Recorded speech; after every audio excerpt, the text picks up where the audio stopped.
The 1986 NBA draft had some of the most talented players in college basketball. This draft included Ron Harper, Dennis Rodman, Del Curry, and many more. Among all these skillful players was a young talented man who was easily the best player of the class. This 22-year-old forward from the University of Maryland was best known as Len Bias. Now, I don't want to get into too much detail before starting the video, but let me just say that this video is a mixture of a story and a comparison of two players. So let's begin. Welcome to NBA Insider.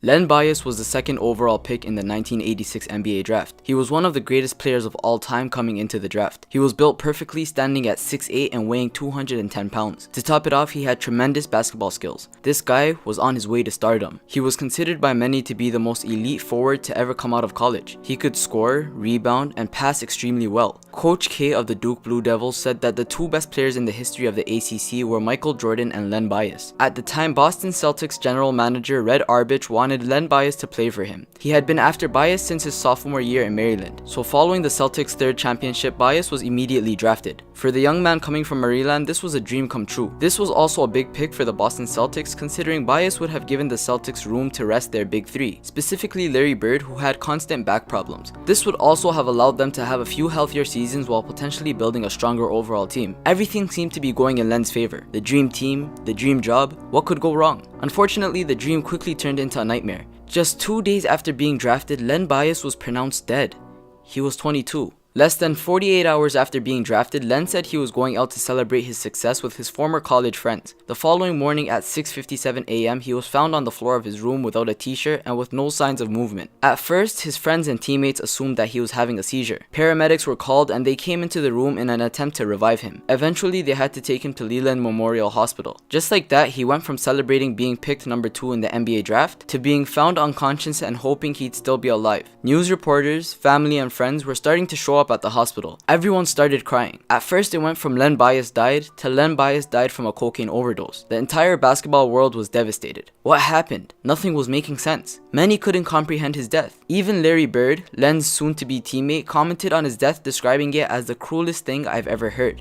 And that was the sad truth. A couple days following his death, doctors would announce that his official cause of death was cardiac arrhythmia. This condition was commonly related to the usage of cocaine. There were no other drugs or alcohol found in his system. Even though cocaine was a popular drug used and abused by many athletes at the time, it still came as a shock to many. But it was a hard truth. The news of a cocaine overdose turned the case into a criminal investigation. On June 30th, 1986, the Boston Celtics would honor Len Bias in a memorial service by giving his mother the number 30 jersey he never got a chance to wear. Before his death, Celtics scout Ed Badger said Len Bias was the closest thing to Michael Jordan to come out in a long time. Despite this statement, it's impossible to say whether or not Bias would have been better, let alone equivalent to Michael Jordan, especially in the NBA. By the time Bias was drafted, Michael Jordan was already building a name for himself since he was drafted earlier in 1984 to the Chicago Bulls. By that time, Jordan had already won the Rookie of the Year in 1984-1985. However, since Jordan had missed most of the 1985-1986 season with a broken foot, it's hard to say whether Bias could have caught up or not. But one thing's for sure, the two were the talk of the town when it came to college basketball. Jordan's performance in college was solid. Both he and Len Bias would be compared as equals at the college level. These two were young, amazing basketball players, and the entire basketball community was aware of this. Jordan and Bias were without a doubt college basketball legends that had ridiculous amount of talent. Even Duke head coach Mike called the duo the two greatest players to ever play in the ACC. He would also say, Len was an amazing athlete with great competitiveness. My feeling is that he would have been one of the top players in the NBA. He created things. People associate the term playmaking with point guards, but I consider a playmaker as someone who can do things others can't, the way Jordan did.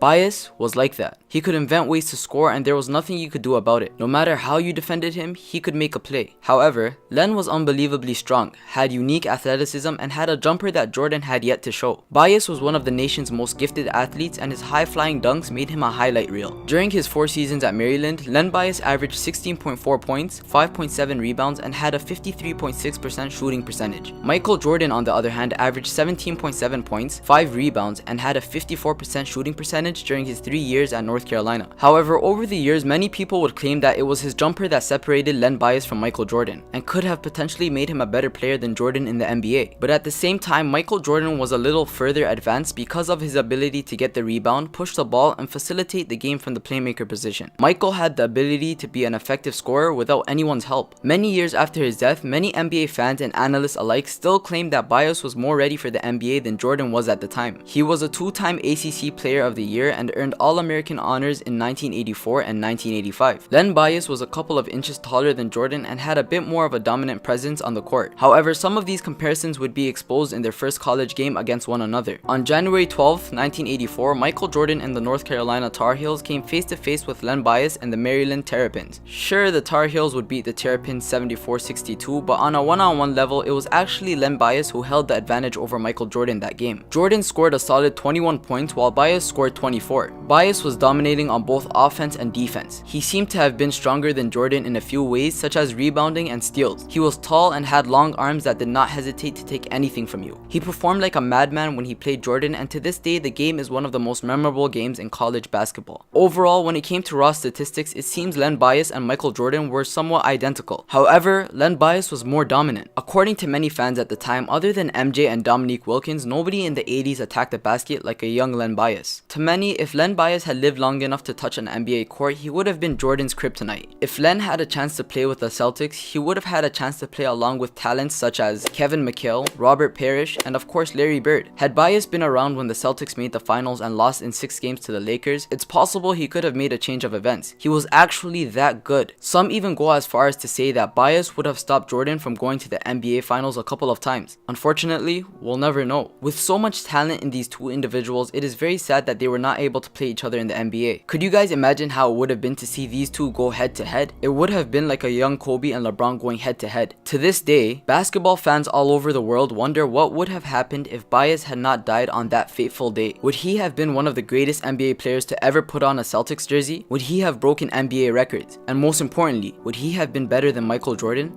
We'll never know. And that concludes the video. Nowadays in the modern NBA, we have players like Kobe Bryant and LeBron James to compare to Michael Jordan. But Len Bias was someone who many weren't hesitant in mentioning as the better of the two. Just kind of makes you wonder what the NBA would have been like had he still been around. As always, if you enjoyed this video and would like to see more content, make sure to leave a like and subscribe. If I made any mistakes or missed anything that you felt should have been included, let me know. Also, if you have any recommendations for future videos, such as interesting stories or topics like this, please feel free to leave them in the comment section down below. As always, thanks for watching NBA Insider.